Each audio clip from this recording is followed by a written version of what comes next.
Devotional Hour from the book of Genesis chapter 12, verse 10, says, "And there was a famine in the land, and Abram went down into Egypt to sojourn there.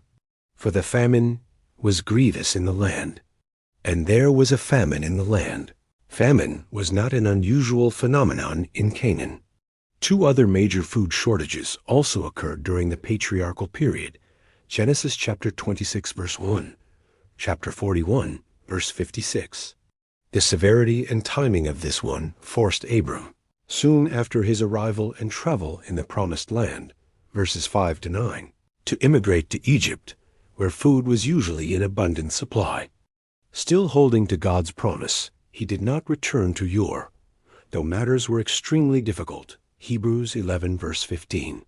In addition to the wicked Canaanites, now he was tested by a famine, James chapter 1, verses 2 to 8, and those in Genesis chapter 26, verse 1, and chapter 41, verse 56. Egypt. This is the great civilization of northeastern Africa, which, when united, included both the upper, southern, and lower, northern kingdoms.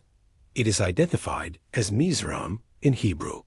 By the time Abraham arrived in Egypt during the first intermediate period, the Great Pyramids of the Old Kingdom period, 2700–2200 BC, had already been standing for at least some 500 years. The subsequent rise of the Middle Kingdom period, 2040 to 1786 BC, parallels the arrival of Jacob and Joseph.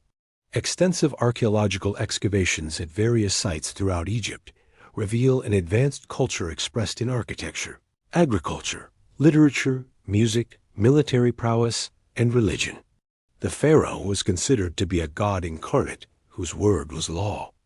This probably accounts for the complete absence of any law codes in ancient Egypt and supports the uniqueness of the Mosaic Law.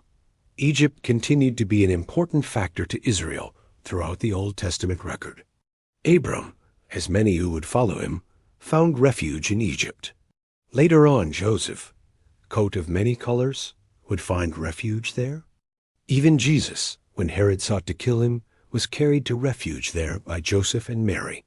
Famines often drive people to a strange area to find food. God will use whatever it takes to get his people where he would have them go at a given time. Thanks for watching, and don't forget to subscribe for more historical insights.